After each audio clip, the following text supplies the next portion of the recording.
Sometimes we need to transform the result of an asynchronous task. For example, our weather service may return the temperature in a complex data structure, but perhaps we're only interested in the temperature as a numeric value. So we want to map or transform the result into a different type. Or as another example, imagine the weather service returns the temperature in Celsius, but we want to print it in Fahrenheit. So let me show you how to do that.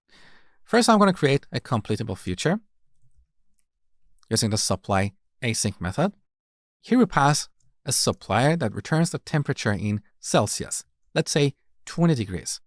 Now we get a completable future and store it over here.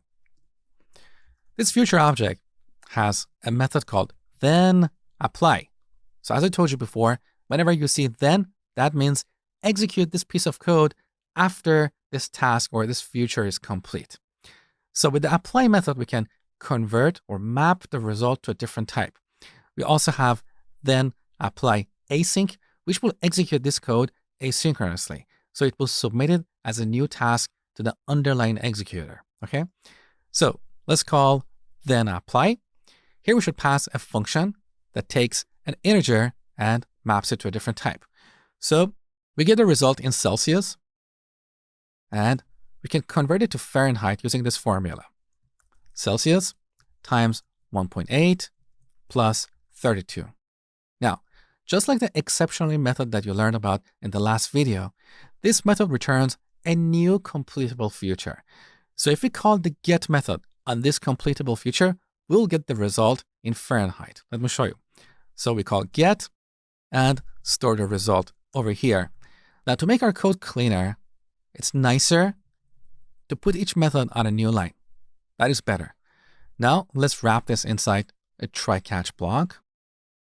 So we get the result in Fahrenheit and then print it. So that is 68 degrees. Beautiful. Now we can make this code better. Instead of passing this formula as a lambda, we can encapsulate this inside a method. So I'm going to add a static method in this class, public static integer to Fahrenheit, a bit hard to spell. We give it a parameter called Celsius. And here we return Celsius times 1.8 plus 32.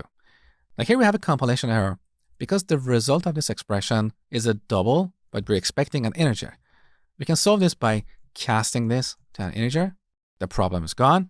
Now we can replace this lambda with a method reference. So the name of our class is Completable Futures Demo. We type Completable Futures Demo, : to Fahrenheit. That is better. Now, here we don't have to call the get method. Earlier I showed you how to run code upon completion of a task. We talked about two methods, then run for executing a task and then accept for executing a task, but also passing the result to that task. So I'm going to simplify this code. Let's grab what we have inside this try block, cut it. We don't need the try block anymore. So here we create a completable future to call our remote API. Then we transform the result to Fahrenheit. Now, instead of calling the get method, we call then accept because we want to get the result. The result here is going to be temperature in Fahrenheit. So F goes to print F. Now, we don't need the print statement anymore, and we don't need this variable either. So we build a completable future, then we transform it, and finally we accept or consume the result. Let's run our program. There you go. So here's the temperature in Fahrenheit. So this is the benefit of completable futures. With these completable futures, we can build complex asynchronous operations in a declarative way.